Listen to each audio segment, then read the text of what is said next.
चलो भाई, यहां तक हो गया था। अब करते हैं इसके आगे का भाग। अगला जो क्वेश्चन है, किसी वस्तु पर विद्युत आवेश की उपस्थिति का पता लगाने के लिए किस उपकरण का उपयोग किया जाता है। ठीक है, किसी वस्तु पर विद्युत आवेश की उपस्थिति का पता लगाने के लिए किस उपकरण का उपयोग किया जाता है। अब यहां पे ए ऑप्शन है मल्टीमीटर। क्या है? मल्टीमीटर। मल्टीमीटर जो है, इसका अन्य नाम क्या होता है? बहुमापी। क्या होता है? बहुमापी। या फिर ए वी ओ।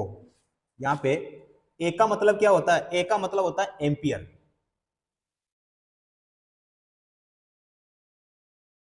क्या होता है? एम्पियर। वी का मतलब क्या होता है? वोल्टेज।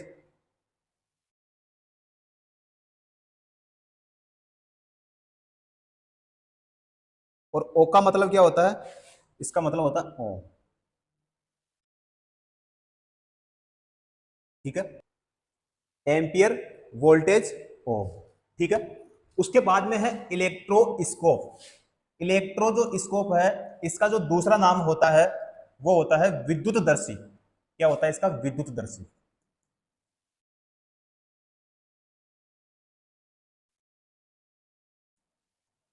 क्या होता है भाई? विद्युतदर्शी।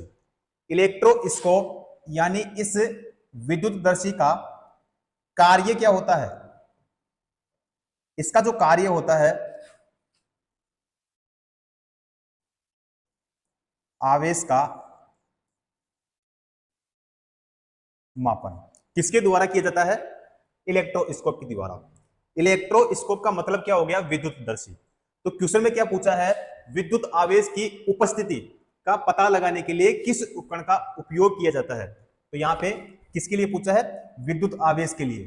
तो यहाँ पे बी ऑप्शन हमारा करेक्ट आंसर हो जाएगा। उसके बाद में है सी ऑप्शन, यहाँ पे एम्पियर मीटर। एम्पियर मीटर जो है, इसका उपयोग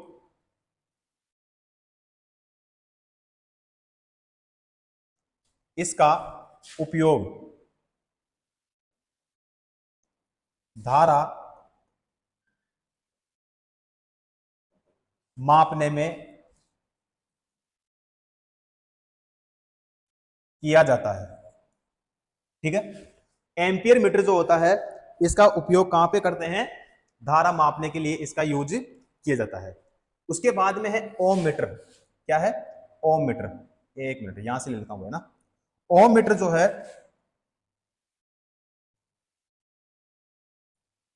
प्रतिरोध मापने में इसका यूज किया जाता है। तो पूछा किसके लिए है? आवेश के लिए। तो आवेश का जो मापन किया जाता है वो किसके द्वारा किया जाता है? विद्युतदर्शी। विद्युतदर्शी का मतलब क्या होता है? इलेक्ट्रोस्कोप। बी ऑप्शन करेक्ट इसमें हो जाएगा। अगला क्वेश्चन करते हैं। अगला क्वेश्चन है, टंगस्टन का उपयोग विद्युत बल्ब में क्यों किया जाता है? टंगस्टन का उपयोग विद्युत बल्ब में क्यों किया जाता है? अब ए ऑप्शन है, इसका निम्न गलनांक होता है। उसके बाद में है, इसका उच्च गलनांक होता है। उच्च गलनांक होता है इसका ना। क्या होता है? उच्च गलनांक होता है। यहां पे देखो भाई,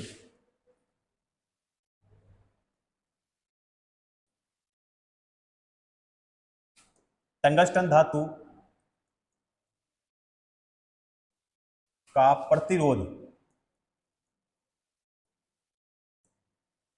टंगस्टन धातु का प्रतिरोध क्या होता है भाई? अधिक। अधिक होता है। और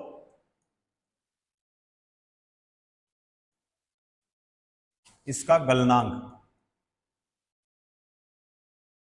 और इसका गलनांक भी क्या होता है? उच्च होता है। उच्च होता है।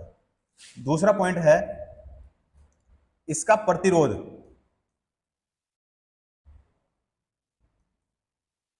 इसका प्रतिरोध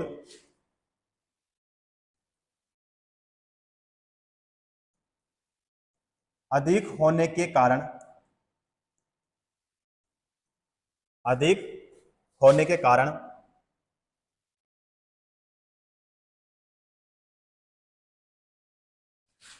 अधिक ऊष्मा क्या होती है, उत्पन्न होती है।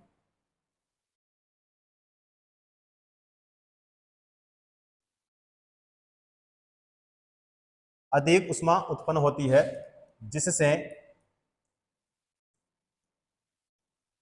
जिससे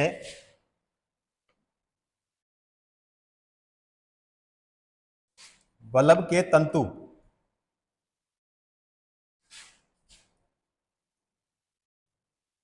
बल्ब के तंतु का तापमान ताप अत्यधिक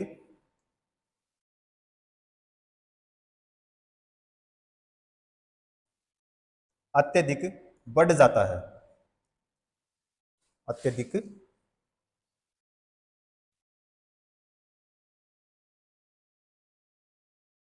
बढ़ जाता है। ठीक है, तो इसका जो गलनांक होता है टंगस्टन का, वो क्या होता है, उच्च गलनांक होता है। तो इसका गलनांक कितना होता है, इसका जो गलनांक होता है, देखो एक एग्जाम हुआ था उसमें इसका जो गलनांक दिया था वो कितना दिया था भाई, 3422 डिग्री सेल्सियस। ठीक है, उसके बाद में इसका जो गलनांक है एक जगह पे था 3400 डिग्री सेल्सियस। कितना, 3400 डिग्री सेल्सियस। उसके बाद में एक एग्जाम फिर हुआ उसमें 3480 डिग्री सेल्सियस। ठीक है, तो टंगस्टन का जो गलनांक होता है वो 3400 डिग्री सेल्सियस होता है। लेकिन ये जो पॉइंट है ये एग्जाम में आए हुए हैं, इसमें आए हुए हैं, एग्जाम में आए हुए हैं। तो इसीलिए अपने को ध्यान रखना है कि टंगस्टन का जो गलनांक होता है वो कितना होता है। अब कभी अगर टंगस्टन से क्वेश्चन अगर पूछा जाएगा गलनांक से, या फिर गलनांक अगर वो देगा तो फिर इसके आसपास ही आपको देखना है। ठीक है, क्योंकि ऐसी संख्या जब देते हैं तो एग्जाम में क्या होता है कि सबसे पास वाला देखना पड़ता है कि सबसे पास में कौन सा है। ठीक है, तो फिर वही हमें करना पड़ता है। अब होता क्या है कि एग्जाम जो होते हैं तो उस कॉन्सेप्ट तो वही रहता है, लेकिन कुछ पॉइंट, कुछ लैंग्वेज चेंज हो जाती है, जिसके कारण जो क्वेश्चन होता है वो पूरा का पूरा चेंज हो जाता है। ठीक है, तो आपको इतना सा ध्यान रखना है। क्लियर है, तो इस क्वेश्चन में हमारा बी ऑप्शन बिल्कुल क्लियर हो जाएगा। उसके बाद में टंगस्टन का उपयोग,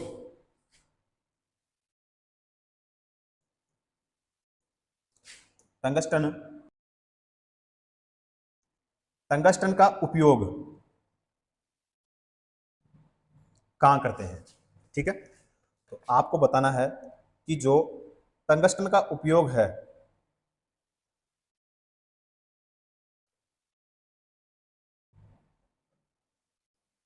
विद्युत बल्ब व फ्लोरोसेंट ट्यूब,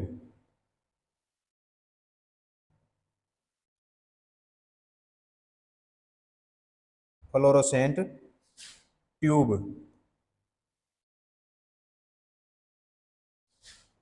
के फिलामेंट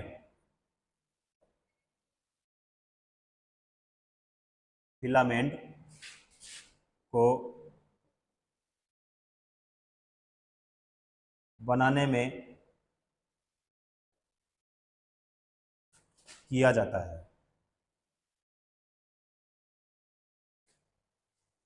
क्लियर है, तो टंगस्टन का उपयोग जो है वो कहां करते हैं, विद्युत बल्ब व फिर फ्लोरोसेंट ट्यूब के फिलामेंट को बनाने के लिए टंगस्टन का यूज किया जाता है। क्लियर है, अगला क्वेश्चन करते हैं। अगला क्वेश्चन है, सामान्यतः विद्युत तापन उपकरणों में प्रयोग किया जाता है। विद्युत तापन, ठीक है, तो विद्युत तापन में किस उपकरण का यूज करते हैं? तो विद्युत तापन उपकरणों में प्रयोग किया जाता है। ए ऑप्शन है नाइक्रोम, बी ऑप्शन है कॉपर, सी है आयरन और डी है एल्यूमिनियम। ठीक है, तो विद्युत तापन उपकरणों में प्रयोग किया जाता है तो वो करते हैं भाई नाइक्रोम का। इसका करते हैं नाइक्रोम का। ठीक है, नाइक्रोम जो है यह एक मिश्र धातु होती है। क्या होती है? मिश्र धातु होती है। किस किस की होती है? तो यहां पे है nickel plus chromium, nickel plus chromium. ठीक है, निकल की कितनी मात्रा? 80। ठीक है, क्रोमियम की कितनी? 20। ठीक है, गलनांक के लिए अगर पूछे इसका गलनांक कितना होता है, इसका जो गलनांक होता है वो कितना होता है? इसका हो जाएगा 1400 डिग्री सेंटीग्रेड। क्लियर है? यूज कहां करते हैं इसका? इसका उपयोग कहां पे करते हैं? उष्मीय तंतु में।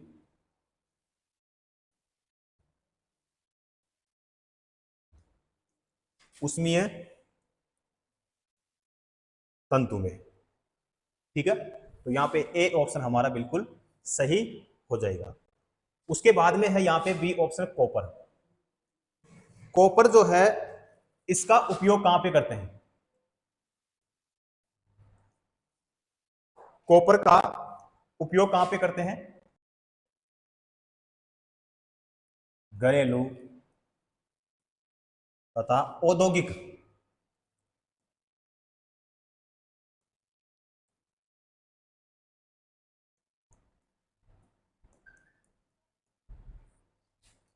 वायरिंग में। ठीक है, उपयोग कहां करते हैं कॉपर का? पहला है घरेलू और दूसरा है औद्योगिक वायरिंग में। और कहां पे कर सकते हैं? अर्थिंग प्लेट में। अर्थिंग प्लेट में है ना, इसे लिखो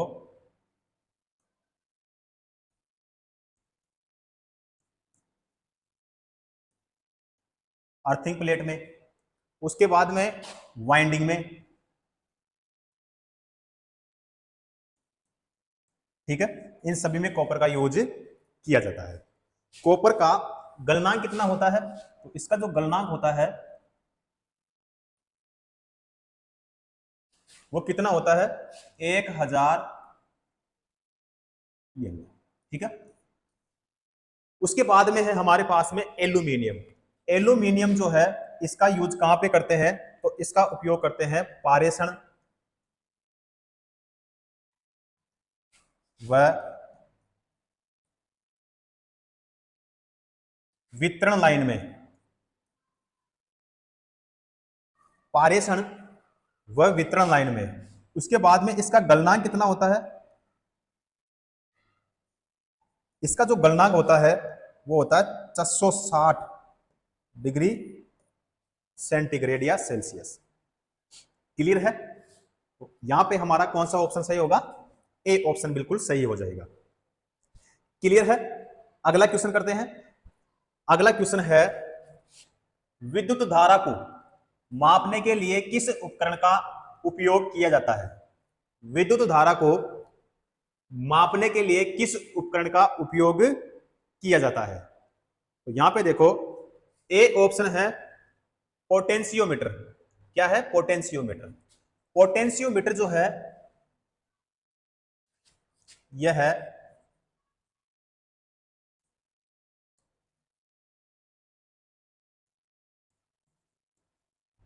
विद्युत वाहक बल। विद्युत वाहक बल का मतलब क्या होता है? ईएमएफ। विद्युत वाहक बलों की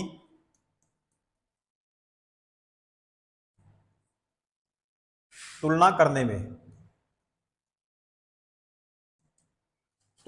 में लघु प्रतिरोधों लघु प्रतिरोधों के मापन में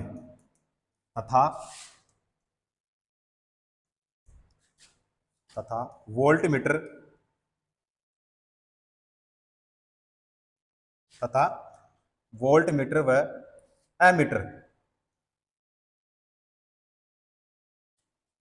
के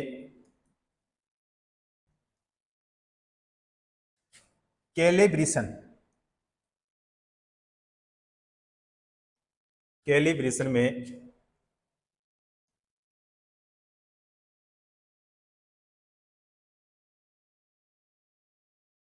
आता है। ठीक है, बी ऑप्शन है हमारे पास में गैल्वेनोमीटर। क्या है?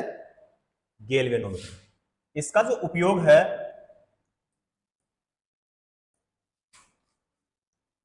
छोटे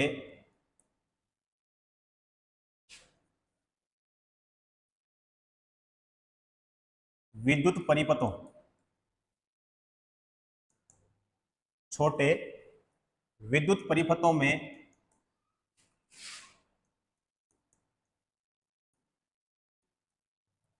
विद्युत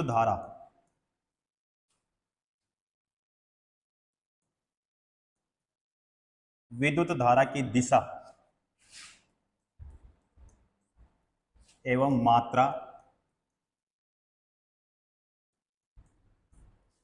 ज्ञात करने में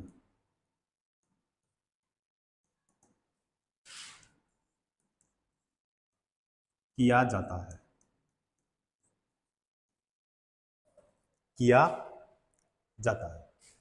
उसके बाद में है एमीटर। सी ऑप्शन क्या है? एमीटर। एमीटर जो है ये धारा को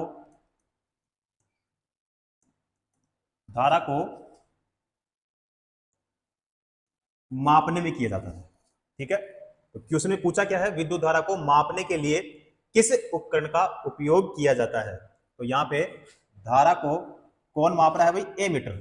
ठीक है, सी ऑप्शन यहां पे हमारा सही हो जाएगा। क्लियर है? सी ऑप्शन बिल्कुल करेक्ट। उसके बाद में है यहां पे डी जाएगा विभवांतर मापने में। ठीक है, तो वोल्ट मीटर जो है वो किसका मापन करता है भाई? विभवांतर का। तो यहां पे पूछा किसका था? विद्युत धारा का, यानी इलेक्ट्रिक करंट का। तो यहां पे एमीटर हो जाएगा, सी ऑप्शन करेक्ट।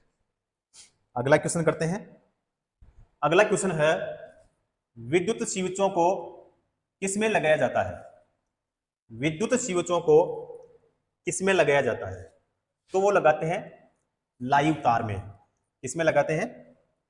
लाइव तार में। देखो, एक होता है स्विच और एक होता है हमारे पास में फ्यूज। ठीक है, दोनों को जो है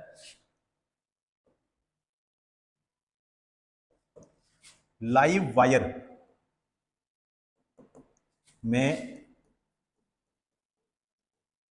लगाया जाता है। ठीक है, तो यहां पे ए ऑप्शन हमारा बिल्कुल सही हो जाएगा। लाइव तार जो है, लाइव वायर का मतलब ये होता है कि जिसमें से जो करंट होती है, जो विद्युत धारा होती है, उसका जो प्रवाह होता है उसको क्या बोलते हैं? लाइव तार बोलते हैं।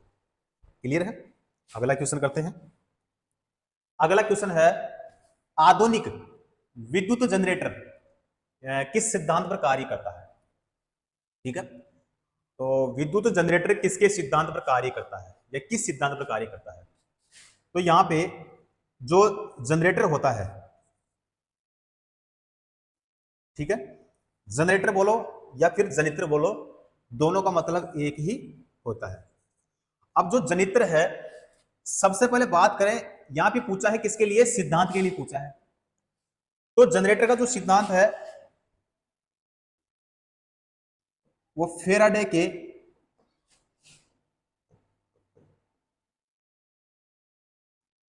सिद्धांत पर क्या होता है भाई? आधारित होता है। फेराडे के सिद्धांत पर आधारित होता है। फेराडे का कौन सा सिद्धांत? तो फेराडे का विद्युत चुंबकीय परिरण का सिद्धांत। ठीक है, तो जनरेटर के लिए पूछा है कि जनरेटर जो है वो किस सिद्धांत पर कार्य करता है। तो जनरेटर जो है वो फेराडे के सिद्धांत पर आधारित होता है। फेराडे का कौन सा सिद्धांत? तो फेराडे का विद्युत चुंबकीय परिणय। तो यहाँ पे कौन सा ऑप्शन होगा? तो यहाँ पे हो जाएगा हमारा सी ऑप्शन के करेक्ट हो जाएगा, विद्युत चुंबकीय परिणय। क्लियर है? अगला क्वेश्चन करते हैं। निम्नलिखित में से किस उपकरण का उपयोग प्रत्यावर्ती धारा को दिष्ट धारा में परिवर्तित करने के लिए किया जाता है? अब यहां पे देखो, प्रत्यावर्ती धारा, प्रत्यावर्ती धारा का मतलब क्या हो गया? Alternating current. उसके बाद में है दिष्ट धारा। तो दिष्ट धारा का मतलब क्या हो गया? डीसी यानी डायरेक्ट करंट। तो इसका मतलब यह हो गया कि एसी को डीसी में कौन परिवर्तित करता है? एसी को डीसी में इनमें से कौन परिवर्तन करता है? तो वो करता है रेक्टिफायर। कौन करता है? रेक्टिफायर।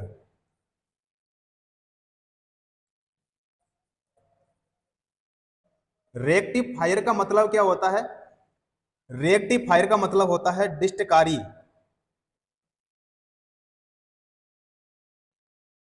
क्या होता है? डिस्टकारी होता है। डिस्टकारी सी ऑप्शन में है। सी ऑप्शन हमारा बिल्कुल करेक्ट हो जाएगा। तो डिस्टकारी यानी जो रेक्टिफायर होता है, इसका कार्य क्या होता है? तो इसका कार्य होता है एसी को डीसी में बदलना। अब यहां पे ए ऑप्शन है हमारे पास में धारा नियंत्रक। क्या है? धारा नियंत्रक।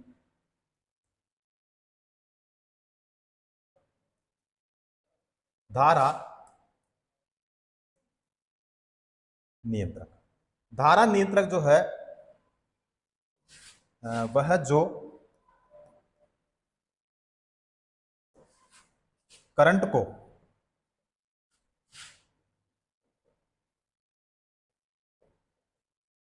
को नियंत्रित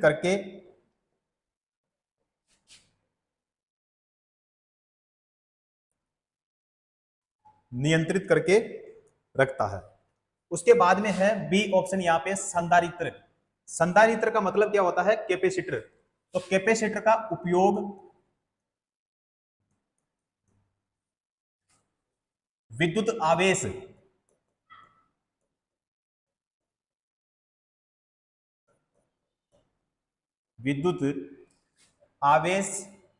व स्थिर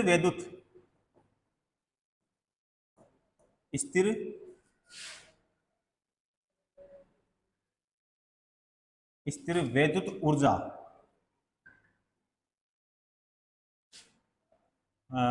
स्थिर विद्युत ऊर्जा को स्टोर करने के लिए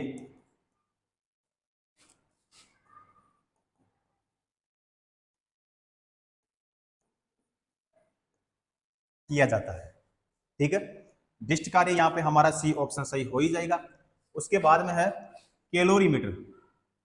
कैलोरीमीटर जो है यह उष्मा की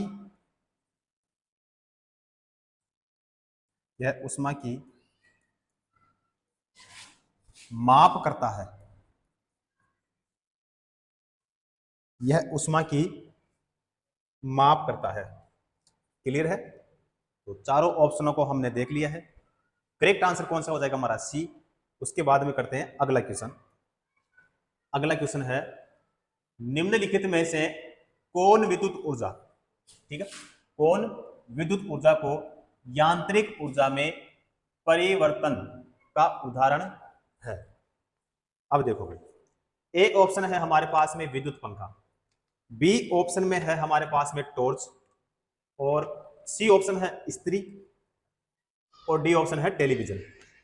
तो विद्युत ऊर्जा को यांत्रिक ऊर्जा में परिवर्तन का उदाहरण है, तो यहां पे हो जाएगा हमारा विद्युत पंखा। क्या हो जाएगा भाई? विद्युत पंखा। तो विद्युत पंखा जो है इनपुट में क्या देंगे इसको? इनपुट में देंगे इसको विद्युत ऊर्जा। और आउटपुट में क्या देगा ये, यांत्रिक ऊर्जा। ठीक है, तो हमारा ए ऑप्शन बिल्कुल सही हो जाएगा। अगला क्वेश्चन करते हैं। अगला क्वेश्चन देखो, विद्युत मोटर के संबंध में निम्नलिखित में से कौन सा कथन गलत है। अब इन ऑप्शनों में से देखना है कि कौन सा गलत है। अब देखो यहां पे ए ऑप्शन है, विद्युत मोटर में विद्युत ऊर्जा को यांत्रिक ऊर्जा में परिवर्तित होती है। ये बिल्कुल सही बात है। मोटर जो होती है उसका कार्य क्या होता है, विद्युत ऊर्जा को यांत्रिक ऊर्जा में परिवर्तित करना। उसके बाद में है बी ऑप्शन, देखो डिस्ट धारा और सार्वत्रिक विद्युत मोटर, ये विद्युत मोटर के प्रकार है, बिल्कुल है, ठीक है, यह भी सही हो जाएगा। उसके बाद में विद्युत मोटर केवल डिस्ट धारा द्वारा संचालित होती है, ये गलत हो जाएगा भाई, है ना। तो इसमें क्वेश्चन में पूछा क्या है कि कौन सा कथन गलत है, ठीक है, तो सी ऑप्शन गलत हो जाएगा भाई इसमें, है ना, क्योंकि विद्युत मोटर जो है केवल डिस्ट धारा द्वारा संचालित होती है, नहीं तो एसी और डीसी, जैसे अपने पास में मोटरें होती है तो मोटरें जो है वो एसी भी होती है और डीसी भी होती है। क्लियर है, इसने बोला है केवल डीसी के लिए। क्लियर है, तो एसी और डीसी दोनों ही मोटरें अपने पास में होती है। तो यहाँ पे गलत पूछा था, तो गलत कौन सा हो जाएगा, सी ऑप्शन। उसके बाद में डी ऑप्शन भी देख लेते हैं। विद्युत मोटर बल उत्पन्न करने के लिए विद्युत मोटर के चुंबकीय क्षेत्र और घुमावदार धाराओं के बीच अंतः क्रिया के माध्यम से काम करते हैं। तो ये भी भाई इसमें सही हो जाएगा। ठीक है, तो गलत के लिए पूछा था, तो गलत कौन सा हो जाएगा, सी ऑप्शन। बाकी ए ऑप्शन सही है, बी ऑप्शन सही है, डी ऑप्शन सही है, सी गलत है। तो हमारा करेक्ट आंसर यही हो जाएगा। क्लियर है, अगला क्वेश्चन करते हैं। अगला क्वेश्चन है, जनित्र के संबंध में निम्न में से कौन सा कथन सत्य है। जनित्र के संबंध में निम्न में से कौन सा कथन सत्य है, यानी इनमें से कौन सा सही है, वो अपने को बताना है। जनित्र के लिए पूछा, तो जनित्र का कार्य क्या होता है, जनित्र का कार्य होता है जो मैकेनिकल एनर्जी होता है उसको इलेक्ट्रिकल एनर्जी में क्या करता है, कन्वर्ट करता है। मैकेनिकल एनर्जी का मतलब क्या होता है, यांत्रिक ऊर्जा।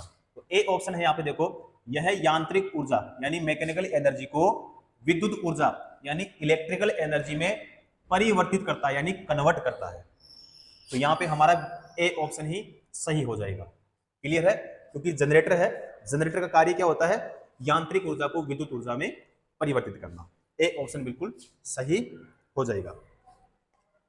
क्लियर है, अगला क्वेश्चन करते हैं।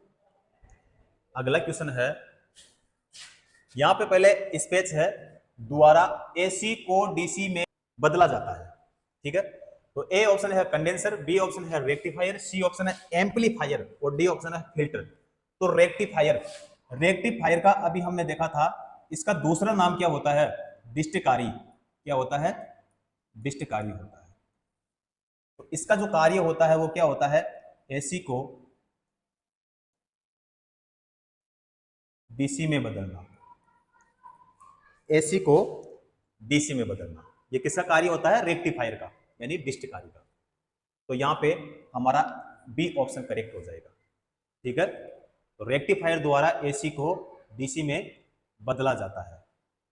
क्लियर है, एसी का मतलब होता है अल्टरनेटिंग करंट, प्रत्यावर्ती धारा, डीसी का मतलब होता है डायरेक्ट करंट।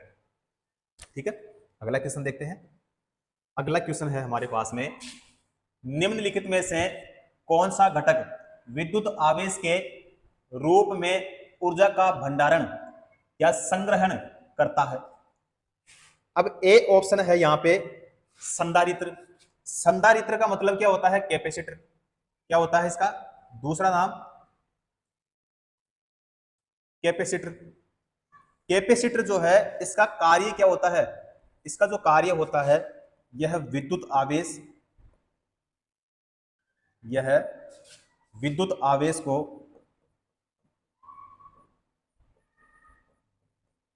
विद्युत आवेश को या फिर विद्युत आवेश के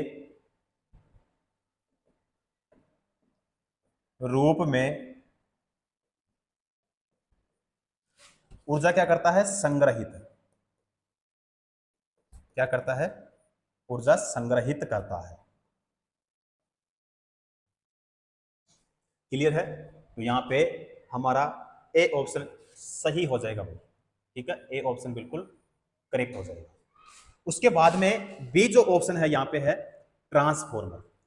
ट्रांसफॉर्मर का अन्य नाम क्या होता है? परिणामित्र। क्या होता है? परिणामित्र। परिणामित्र जो है यानी जो ट्रांसफार्मर होता है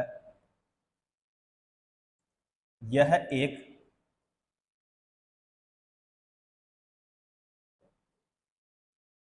स्थैतिक युक्ति है। स्थैतिक युक्ति का मतलब क्या हो गया? इसमें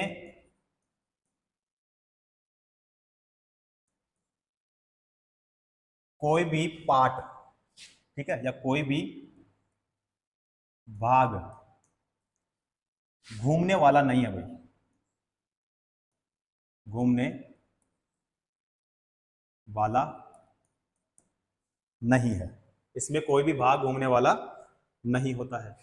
उसके बाद में परिणामित्र जो है ट्रांसफॉर्मर जो है यह केवल एसी सप्लाई पर क्या करता है? कार्य करता है, ठीक है। उसके बाद में इसका जो सिद्धांत होता है, ठीक है, सिद्धांत से क्वेश्चन पूछ लिया जाता है भाई। इसका जो सिद्धांत है वो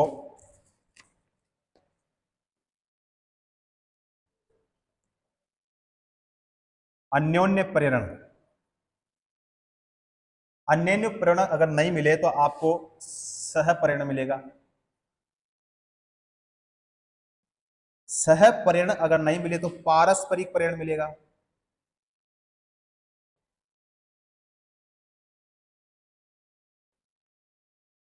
ठीक है, अगर ये भी नहीं मिले तो फिर मिलेगा आपको म्यूचुअल इंडक्शन।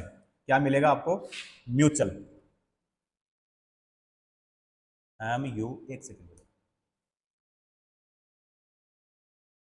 MUAL, म्यूचुअल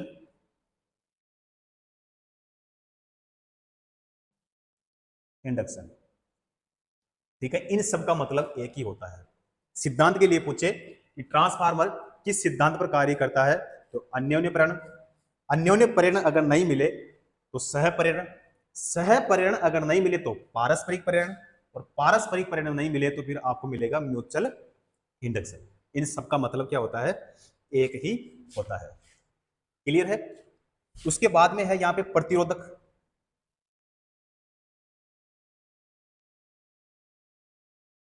प्रतिरोधक, प्रतिरोधक का कार्य क्या होता है? इसका कार्य होता है धारा के प्रवाह में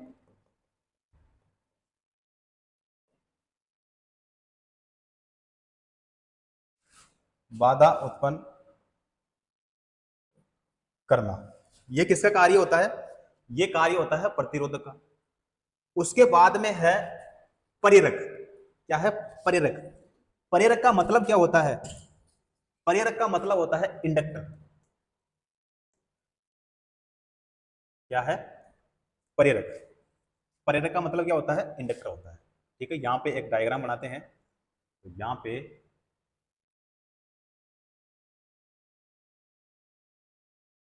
ये होता है इसका डायग्राम। प्रति क्या होता है? इसका एल होता है। उसके बाद में ये क्या होती है? तो ये होती है कोयल। क्या होती है? कोयल होती है। यहां पे प्रेरक धारा में होने वाले परिवर्तन का क्या करता है? विरोध। विरोध करता है। ठीक है, तो यहां पे हमारा करेक्ट आंसर तो कौन सा हो जाएगा? ए ऑप्शन हो जाएगा। बाकी के जो 3 ऑप्शन थे वो भी मैंने आपको डिटेल से बता दिया है। ठीक है, अब यहां से भी अगर क्वेश्चन आपको पूछा जाए तो आपको कंफ्यूज नहीं होना है। ठीक है, अगला क्वेश्चन करते हैं। अगला क्वेश्चन है बिजली की मोटर रूपांतरित करती है, बिजली की मोटर रूपांतरित करती है। अब जो मोटर होती है, मोटर का कार्य क्या होता है? मोटर का कार्य होता है, इसको इनपुट में क्या चाहिए? विद्युत ऊर्जा। इनपुट में क्या चाहिए इसको? विद्युत ऊर्जा। तो मोटर विद्युत ऊर्जा को किसमें कन्वर्ट करती है? यांत्रिक ऊर्जा में।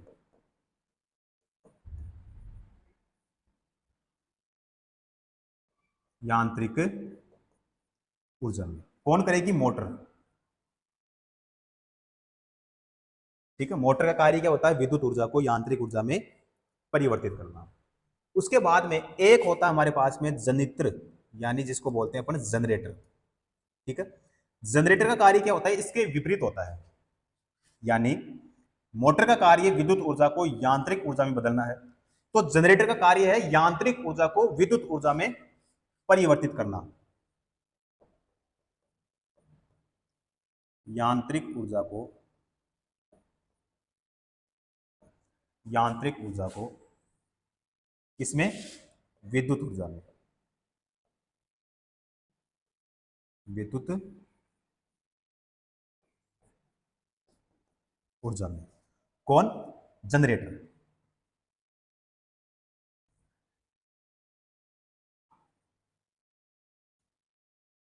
ये लो, क्लियर है? तो पूछा किसके लिए है? मोटर के लिए पूछा है।